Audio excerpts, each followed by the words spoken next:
అధ్యక్ష కన్క్లూడ్ చేయండి కేటీఆర్ గారు. ఎక్కడ కంక్లూడ్ చేయాలి సార్? ఇప్పుడు దాకా వారు ఇంతసేపు డిస్టర్బ్ చేశారు. ఒక 20 నిమిషాలు ఇవ్వండి, కంక్లూడ్ చేస్తాను సార్. అధ్యక్ష, ఒక్కో రైతుకు మంత్రి గారు చెప్పారు అధ్యక్ష, మేము మీరు ఆపెట్టిపోయినారు, మేము ఇచ్చినామన్నారు. వారు చెప్పింది అధ్యక్ష గుర్తు చేస్తా ఉన్న వారికి, ఎన్నికల కోడ్ వచ్చింది కాబట్టి ఆనాడు రైతు బంధు మా ప్రభుత్వంలో ఉన్నప్పటికీ 11 సీజన్లు ఇచ్చినాం అధ్యక్ష. 12వ సీజన్ ఇవ్వకపోతే మా ఎలక్షన్ కోడ్ వచ్చింది, ఆగింది. మరి మీరేమన్నారు అధ్యక్ష? డిసెంబర్ 3కు ముందు తీసుకుంటే 5,000, డిసెంబర్ 3 తర్వాత తీసుకుంటే 7,500. ఇప్పుడు మీరు చెక్కిన లెక్క ప్రకారం ఇచ్చినారా అధ్యక్ష? 7,500 ఇచ్చారా? మంత్రి గారు చెప్పాలా? ఇవ్వలేదు అధ్యక్ష. అధ్యక్ష, మార్పు మార్పు మార్పు అని ఉదరగొట్టారు అధ్యక్ష. మార్పు అంటే ఏందో అనుకున్నాం అధ్యక్ష. పేరు మార్చి రైతు బంధు పేరు మార్చి రైతు భరోసాను పెట్టి పైసలు మాత్రం గవే. 5,000 7,500 అయితే అనుకున్న రైతులు 7,500 మాత్రం కాలే. అందుకే నేను అంటా ఉన్నా అధ్యక్ష, ఈ ప్రభుత్వం ఒక్కొక్క రైతుకు బాకీ పడ్డది.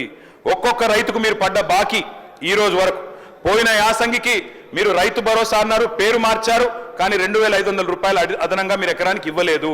నిన్న వానాకాలం మొత్తం ఎగ్గొట్టిను, రైతు బంధే ఎగ్గొట్టిను. మీరు 7,500 ఇయ్యాల్సి ఉండే ఎకరానికి మీరు ఇయ్యలేదు, మొత్తం ఎగ్గొట్టినరు. ఇప్పుడు యాసంగి 7,500. ఒక ఎకరానికి ఈ రాష్ట్రంలో రైతుకు ఇవాళ మీరు బాకీ పడ్డారు. ఆ బాకీ 17,500 రూపాయలు. మీరు తిరిగి ఎప్పుడు విధి విధానాలు సబ్ కమిటీ ఎన్ని చేసినా ఈ 17,500 రూపాయలు ఖచ్చితంగా మీరు రైతుకు బాకీ పడ్డారు, ఇయ్యాలని చెప్పి మేము డిమాండ్ చేస్తా ఉన్నాం. అదేవిధంగా అధ్యక్ష, 2 విడతలు రైతు భరోసాతో పాటు ఒక విడత 5,000 ఇచ్చి ఎగ్గొట్టిన 2,500 కలిపితే ఇప్పుడు నేను చెప్పిన లెక్క 17,500 అధ్యక్ష. మొత్తం 70 లక్షల రైతులు లెక్క తీసుకుంటే మీరు రైతులకు పడ్డ బాకీ ఎంత అంటే 26,775 కోట్లు ఖచ్చితంగా కట్టియాలని చెప్పి బీఆర్ఎస్ పార్టీ తరఫున మేము మిమ్మల్ని రిక్వెస్ట్ చేస్తా ఉన్నాం అధ్యక్ష. అధ్యక్ష, మరొక వైపు రుణమాఫీ గురించి అధ్యక్ష చాలా చెప్పారు అధ్యక్ష. రైతులు కూడా చాలా పాపం ఎదురు చూస్తూ ఉన్నారు. రైతులు ఇప్పటిదాకా మా సోదరుడు పెద్దపల్లి ఎమ్మెల్యే గారు కూడా మాట్లాడారు అధ్యక్ష, రుణమాఫీ అయిపోయింది, మొత్తం జరిగిపోయిందని. అధ్యక్ష, వాస్తవం ఏంది అధ్యక్ష? రుణమాఫీ వీరు ఎన్నికల సమయంలో ఏం చెప్పారు అధ్యక్ష? ఇప్పటిదాకా రుణాలు తెచ్చుకోవాలని ఉంటే కూడా అర్జెంటుగా ఓన్రి తెచ్చుకోమన్నారు అధ్యక్ష. తెచ్చుకోమంటే డిసెంబర్ 9 నాడు సంతకం పెడతాం, 2 లక్షల రుణాలు తెచ్చుకొని మేము మొదటి సంతకమే దాని మీద పెడతామని చెప్పి 2023 డిసెంబర్ 9 మొదటి సంతకం అన్నారు. ఏకకాలంలో రుణమాఫీ అన్నారు, ఒకటే పెన్ స్ట్రోక్ తో చేసేస్తా అన్నారు. కానీ అధ్యక్ష, జరిగింది ఏంది అధ్యక్ష? ఈరోజు ఈ రాష్ట్రంలో SLBC వీరు ప్రభుత్వం రాగానే డిసెంబర్ 7 SLBC పెట్టారు. State level bankers committee meeting పెట్టారు. State level bankers committee meeting పెడితే అధ్యక్ష, అందులో బ్యాంకర్స్ చెప్పినారు మొత్తం 2 లక్షల వరకు రుణమాఫీ చేయాలి అంటే 49,500 కోట్లు కావాలని చెప్పినారు. మరి ప్రభుత్వం ముఖ్యమంత్రి గారు చెప్పినారు, బయట ఎక్కడో మాట్లాడుతూ మైక్లో చెప్పారు, ఆ రికార్డు కూడా ఉంది, కావాలంటే ప్లే చేయమంటే చేస్తా అధ్యక్ష మీరు అనుమతిస్తే. ముఖ్యమంత్రి గారు చెప్పారు, ఏముంది ఆయనలా, మేము ఒక్క సంవత్సరం కడుపు కట్టుకుంటే 40,000 కట్టేస్తాం, ఏమున్నది అన్నారు. మరి సంవత్సరం అయిపోయింది, 40,000 కోట్లు పత్తా లేదు అధ్యక్ష. మరి కడుపు కట్టుకున్నారా, కట్టుకోలేదా, ఇంకేం చేసినారో మాకు తెలియదు అధ్యక్ష, వారు చెప్పాలి. అదేవిధంగా అధ్యక్ష, 40,000 కోట్లు అన్నారు ముఖ్యమంత్రి గారు, SLBC 49,500 అన్నది, ముఖ్యమంత్రి గారు 40,000 అన్నారు. మళ్ళా వెంటనే కేబినెట్ కాడికి వచ్చే వరకు 31,000 కోట్లు అయింది. మరి ఎట్లా మాయమైతే అధ్యక్ష లెక్కలు? 49,000కి వెళ్ళి 40 అయింది, 40కి వెళ్ళి కేబినెట్కి వచ్చే వరకు 31,000 కోట్లు అయింది, బడ్జెట్కి వచ్చే వరకు 26,000 కోట్లు. మళ్ళీ ఇవాళ మొన్న పాలమూరులో విజయోత్సవం జరిపినప్పుడు మొత్తం జరిగింది 19,000 కోట్లు అని చెప్తున్నారు అధ్యక్ష. నేను సవాల్ చేస్తా ఉన్నా, ఈ ప్రభుత్వాన్ని సవాల్ చేస్తా ఉన్నా అధ్యక్ష. ఏ ఊరికైనా పోదాం రాష్ట్రంలో, కొండారెడ్డిపల్లికి పోదామా, కొడంగల్కి పోదామా, సిరిసిల్లకు పోదామా, ఏ ఊరు వాళ్ళ ఇష్టం, పాలేరు పోదామా, ఎక్కడ పోదామా వాళ్ళ ఇష్టం. ఖచ్చితంగా ఏ ఒక్క ఊర్లోనైనా 100% రుణమాఫీ జరిగిందని రైతులు చెప్తే స్పీకర్ ఫార్మాట్ లో రాజీనామా వెంటనే మీకు ఇచ్చి రాజకీయ సన్యాసం తీసుకుంటారు అధ్యక్ష, ఏ ఒక్క ఊర్లో అయినా సరే. అధ్యక్ష, ఈ రకమైన బుకాయింపు, ఈ రకమైన మోసం మంచిది కాదు అధ్యక్ష. పావులా కూడా జరగలే అధ్యక్ష రైతు రుణమాఫీ. 49,500 కోట్లు అని చెప్పి ఇప్పటి వరకు 12,000 కోట్లు కూడా చేయకుండా తప్పించుకునే ప్రయత్నం చేస్తా ఉన్నారు.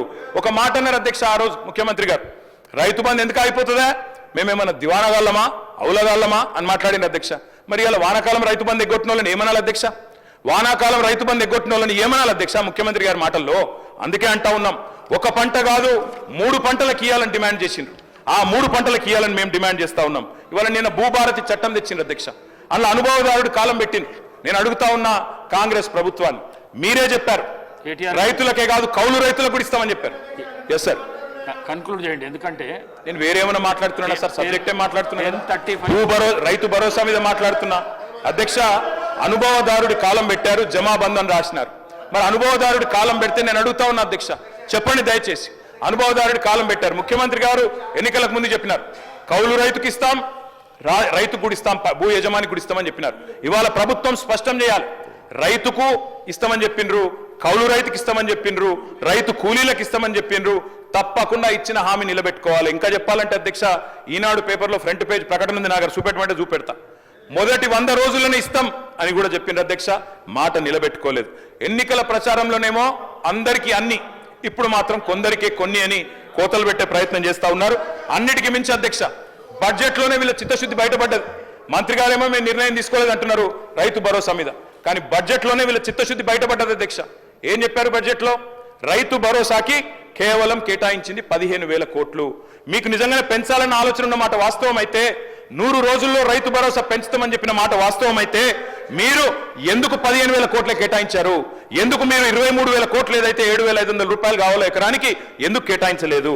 70 లక్షల మంది రైతన్నలకు మీరు 15,000 కాకుండా మరి 15,000 ఇవ్వాలి అంటే 23,000 కోట్ల రూపాయలు కావాలి. అది మీరు పెట్టలేదు అంటేనే మీ చిత్తశుద్ధి అర్థమైతా ఉన్నది. కోతలకు సిద్ధపడ్డ తర్వాతనే ఉపసంఘం వేసినారు, మంత్రివర్గ ఉపసంఘం. ఇవాళ మీరు టైం పాస్ చేస్తా ఉన్నారు, ఖచ్చితంగా చెప్తా ఉన్నా, కాలక్షేపం చేస్తున్నారు. మంత్రివర్గ ఉపసంఘాన్ని వేసి ఇయ్యదలుచుకోలేదు మీరు. వానాకాలం రైతు బంధు ఎగ్గొట్టినట్టే భవిష్యత్తులో కూడా రైతు బంధు ఎగ్గొట్టే చక్కర్లో మీరు ఉన్నారు. అందుకే ఇవాళ రైతులు నమ్మతలేరు. రైతును అనుమానించే ప్రయత్నం చేస్తా ఉన్నారు, అవమానించే ప్రయత్నం చేస్తున్నారు. పెద్దోళ్ళకి ఇస్తున్నారు, దుర్వినియోగం అయిపోయింది అని కావాలని ఆంక్షలు పెడతాం, అగ్ని పరీక్షలు పెడతామని చెప్పి నిందలు వేస్తామని మాట్లాడుతూ ఉన్నారు. అధ్యక్ష, మరి మేనిఫెస్టోలో పెట్టినప్పుడు ఎందుకు చెప్పలేదు అధ్యక్ష ఇవన్నీ? ఆ రోజేమో అందరికీ అన్ని, ఇప్పుడేమో కొందరికే కొన్ని కోతలు పెడతామని అప్పుడు ఎందుకు చెప్పలేదు అధ్యక్ష? అందుకే అధ్యక్ష, ఐటీ గట్టేటోళ్లకు అధ్యక్ష, ఈ రాష్ట్రంలో అధ్యక్ష పాన్ కార్డులు ఎన్ని ఉన్నాయో తెలుసా అధ్యక్ష? ఈ రాష్ట్రంలో 1 కోటి పైచిలకు పాన్ కార్డులు ఉన్నాయి. మరి రేపటి రోజున పాన్ కార్డులు ఉన్న వాళ్ళందరికీ కట్ చేస్తామంటే, ఐటీ గట్టేటోళ్ళకి కట్ చేస్తామంటే ఎట్లా కుదురుతుంది అధ్యక్ష? అధ్యక్ష, లీకులు ఇచ్చి రాయిస్తున్నారు, గుట్టలకు పుట్టలకు రైతు బంధు అని కట్టుకథనాలు రాయిస్తా ఉన్నారు. ఉపసంఘం నివేదికలో 1,00,000 కొరీలు పెడతా ఉన్నారు. రైతు బంధు పథకం ఉసురు తీయబోతున్నారు, ఉరేయబోతున్నారు అనేది మా అనుమానం. ఉపసంఘం నివేదికను ఖచ్చితంగా రాష్ట్ర ప్రజల ముందు పెట్టాలి, శాసనసభ ముందు పెట్టాలి. అధ్యక్ష, నేను ఒకటి అడుగుతున్నా అధ్యక్ష, ప్రభుత్వ ఉద్యోగులకు, ఐటీ చెల్లింపుదారులకు రైతు భరోసా కట్ చేస్తారా? మంత్రి గారు చెప్పాలి. ప్రభుత్వ ఉద్యోగులకు భూమికున్న బంధాన్ని తెంపేస్తారా? వాళ్ళు రైతు బిడ్డలు కాదా? వాళ్ళు భూమిపుత్రులు కాదా? రైతు బిడ్డ ఉద్యోగి అయితే వారికి కటింగ్ పెడతారా? తప్పకుండా చెప్పాలి. తరతరాలుగా సాగుతున్న భూమిని సాగు చేస్తున్న వ్యవసాయాన్ని మరి వ్యాపారంగా చూస్తారా అని అడుగుతా ఉన్నా అధ్యక్ష.